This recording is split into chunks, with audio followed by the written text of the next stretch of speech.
Hi, I'm Rita Wilkins, also known as the Downsizing Designer. So are you fighting a never-ending battle with clutter? And if you think you're alone, you're definitely not. According to a National Association of Professional Organizers survey, 54% of Americans are overwhelmed with clutter. 55% say that it's a huge source of stress and overwhelm, and 33% hold on to things they no longer want, need, or use. So Americans are literally having a duel with too much stuff, and they know that it's impacting their health, their wealth, and their relationships, and it's costing them time, money, energy, and focus. So there's a lot of pain involved in living our cluttered lives. The other day I received a call from a client who was responding to an article I had written, Breaking Up With Your Stuff is Hard to Do, kind of like that old Neil Sedaka movie. She said that I really need your help because I can't seem to get rid of all the clutter in my home. It's everywhere. It's literally making me sick. And she's so overwhelmed that she didn't know where to start. No matter how many new storage containers or organizers that she bought, this was according to her, my problem just seems to get worse. So one thing for sure, stop buying more pretty baskets, storage containers, and all those organizing bins until you declutter. It's kind of like putting a Band-Aid on a gaping wound. So Americans are drowning in their stuff, and we're making those desperate attempts, like many, buying more files, more shelves, and more plastic bins to try to take back control of our lives.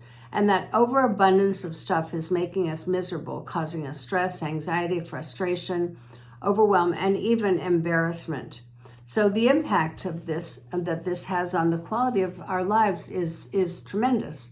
So our cluttered lives prevent us from living a simpler life with less, so we can have more time, money, freedom, and energy to pursue the things that really matter to us. So in my TED Talk, Downsize Your Life, Why Less is More, I actually confess to once owning 11 closets and 9 rolling racks of clothes. My ultimate realization during my downsizing and decluttering journey was that buying more stuff didn't make me happier. So in fact, the more I bought, the emptier and the less fulfilled I became. And once I disrupted that downward spiral of thinking I needed more, I wanted more, and once I changed my relationship to stuff, I basically won that dueling battle.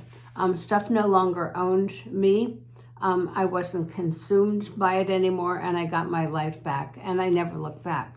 So is there a clutter crisis in America? So Americans are drowning in stuff. We continue to buy more.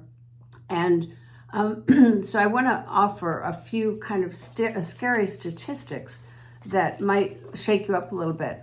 So 300,000 is the average number of items in an American home, according to a UCLA study where they actually went in and looked at every single item, including paper clips and everything else. So 11% of Americans who rented a storage unit in the last couple of years, the average cost is between $1,000 and $1,500 per year. And there's $38 billion. That's the average storage industry income in 2018, with more than 50,000 facilities in the United States. And that's according to Bloomberg. So is it time to let go of your stuff and get your life back? Every day, people are asking me to help them solve their own clutter crises. But before dealing with the physical clutter, it's more important to honestly address these difficult questions and confront yourself with them as to why you might be cluttering. So the very first question is, why do you want to declutter? So what's the impact of clutter? What's it having on the quality of your life, your overall happiness day to day? And what's it costing you in terms of time, money, energy, and freedom? And how is it impacting your family and your relationships? And the other question is, why do you buy and why do you accumulate more than you actually need? So believe me, we're all guilty of this, but those are just hard questions that we have to ask ourselves. So does buying more make you feel more secure? Does it make you feel happier, less lonely after a loss or a divorce? That was my case. And then does it make you feel more important or more successful?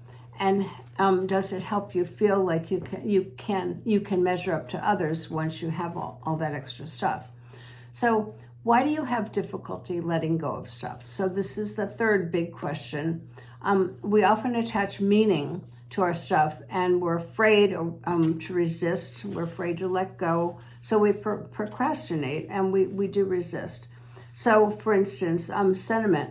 Our stuff can be reminders or memories of special people, places, or times in our lives. Another reason we hold on is for security. So feeling safe and secure is a basic human need. And does owning that excessive amount of physical possessions make you feel safer, make you feel secure? And another question or another idea is scarcity. So fear of not having enough or being enough can have us hold on very, very tight to our things. And the idea that we spent good money on those things, that we would be wasting money if we got rid of it. So that's also a reason why we hold on and we don't want to let go.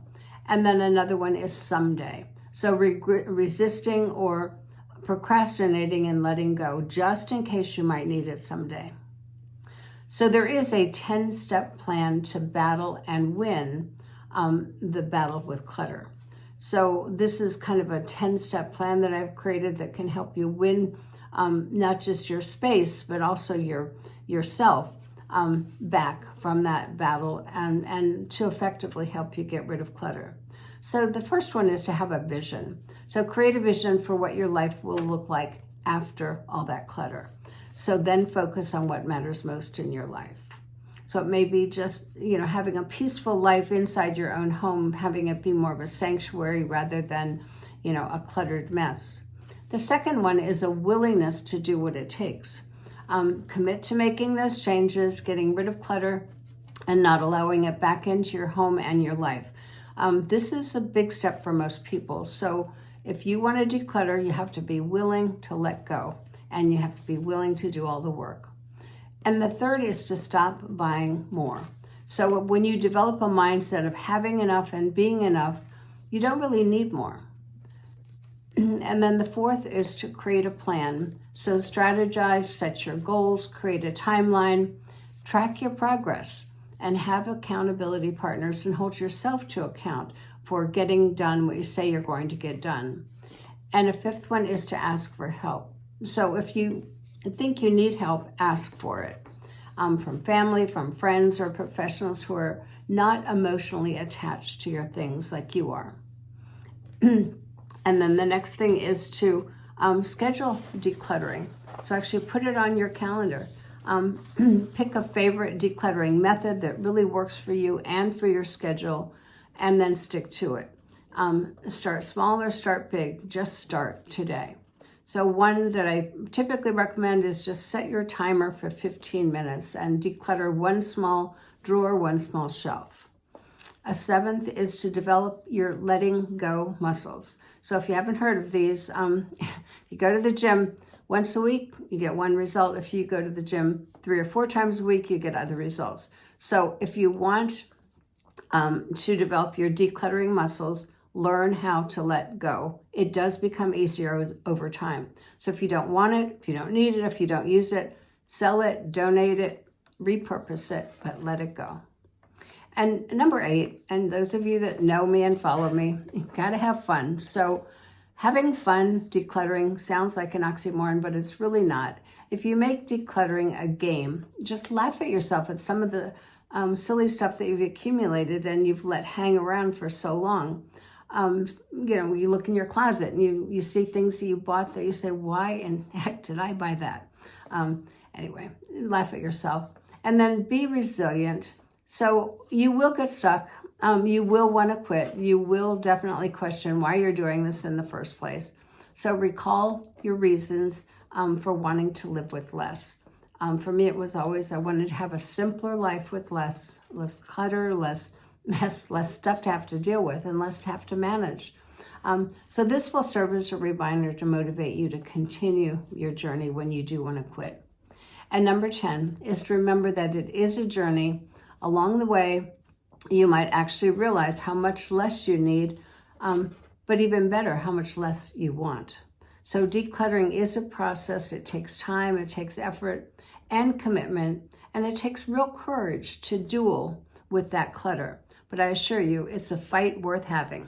Good luck.